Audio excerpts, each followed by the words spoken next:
Voilà, je suis l'abbé de Dieu, prêtre du diocèse de Nanterre, originaire de la paroisse Saint-Louis de Garches. Je m'appelle Hugues Morel-Darleux, j'ai 36 ans, je suis prêtre depuis 5 ans, 5 ans et demi pour le diocèse de Nanterre. Je suis devenu prêtre parce que je ratais mes études et ça ne marchait pas avec les filles. Alors, comment je suis devenu prêtre? Alors, on devient prêtre le jour de l'ordination lorsque l'évêque nous pose les mains sur la tête.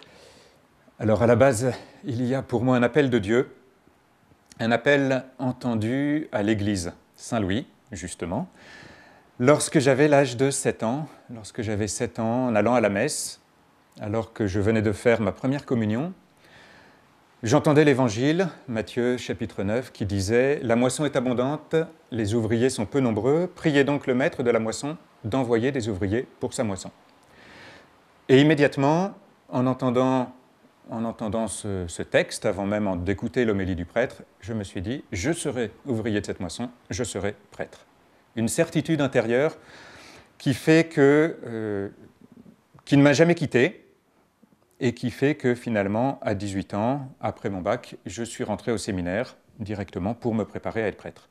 Pourquoi suis-je devenu prêtre? Parce que j'ai vu des prêtres qui avaient l'air heureux, bien dans leur basket, et dès tout petit.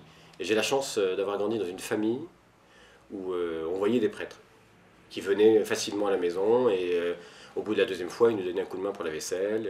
Voilà. Le prêtre était démystifié, c'était pas simplement le gars là-bas en blanc qui célèbre la messe, mais qu'on voit de manière plus humaine, quoi, plus ordinaire.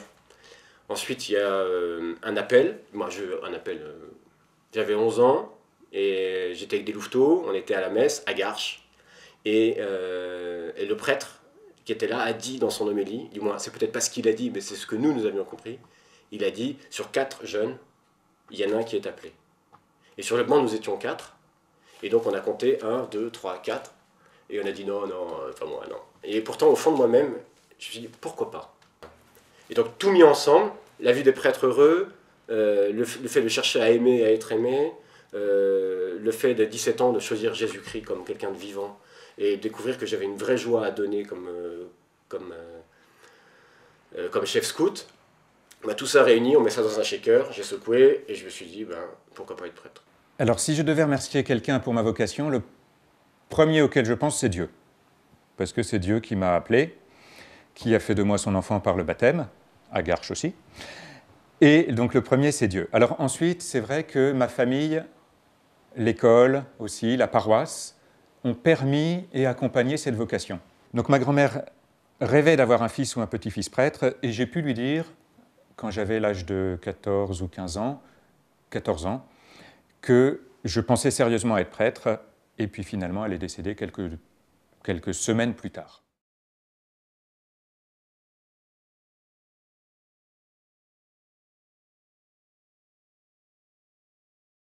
Alors, ce à quoi je me sens le plus appelé, avant tout, c'est faire connaître et aimer Jésus-Christ. Voilà, pour moi, mon appel, c'est ça, de manière claire et nette. Alors, mon appel, il a quand même, quand on regarde bien, tel que je l'ai défini tout à l'heure, il a 2 particularités. D'abord, c'est au moment où j'ai fait ma première communion, quelques jours après, et puis, c'est à travers la parole de Dieu que j'ai entendu cet appel. Et pour moi, ces 2 axes-là sont fondamentaux. C'est-à-dire que je suis prête pour célébrer l'Eucharistie, pour donner le Christ au monde, et puis je suis prête pour annoncer fidèlement l'Évangile. Et au niveau des missions, bon, moi j'accueille la mission que mon évêque me donne, que l'Église me confie. C'est bien pratique d'ailleurs dans l'Église, on ne choisit pas sa mission, on la reçoit. À partir de là, on essaye de répondre au mieux à ce que le Seigneur attend de nous par la voie de l'Église. Ma mission aujourd'hui, elle est essentiellement auprès des jeunes, où, là encore, j'essaye d'être très présent, y compris dans une dimension de catéchèse, c'est-à-dire que je fais directement du catéchisme aux enfants, petits, dès la maternelle, régulièrement, je m'adresse directement aux enfants, pour leur annoncer la parole de Dieu, pour leur permettre de connaître, d'aimer Jésus-Christ. Ça m'est un peu difficile de répondre à une telle question. J'ai en mémoire la parole que Monseigneur de Cours m'avait dite le jour de mon ordination. Et il reprenait les mots du doyen des prêtres. Il l'avait interpellé la veille et il lui avait dit « Père », alors je ne sais plus le nom de ce prêtre, Demain, il y a 2 prêtres qui vont être ordonnés. J'étais avec un camarade. Et quelle parole voudriez leur adresser? Et ce prêtre avait dit qu'il soit pour tous. Qu'il soit pour tous. Là, il n'a pas rajouté partutatis, mais il a dit qu'il soit pour tous. Et effectivement, moi j'ai la joie, et j'ai vraiment cette chance-là.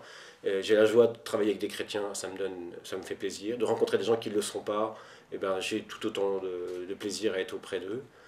D'accompagner une famille en deuil, même si on est en train de gérer, si je puis dire, une difficulté, un drame familial, j'ai vraiment plaisir d'être là auprès d'eux. Je pense que je suis fait pour être prêtre de paroisse, à accompagner les gens dans leur vie ordinaire. Et puis évidemment aux étapes importantes de leur vie. Mais accueillir tout homme qui vient là.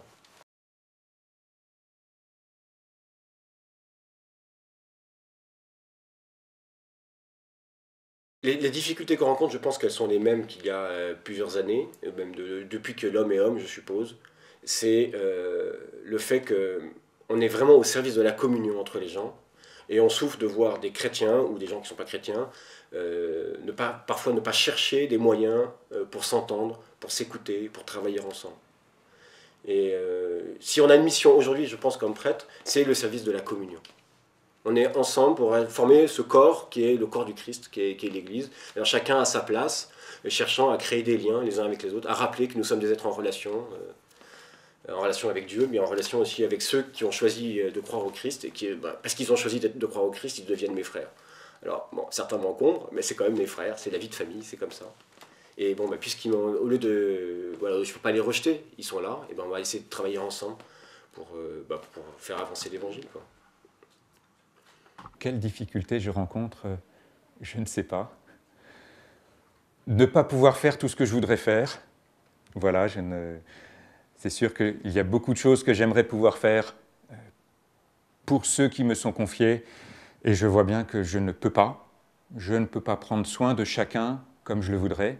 Je suis obligé à certains moments de rester avec des groupes entiers. Alors j'essaye d'être disponible à chacun, mais c'est vrai que je ne peux pas rappeler chaque personne pour savoir aussi où elle en est dans sa foi et ainsi de suite. Voilà, je ne peux pas être aussi disponible que je le voudrais.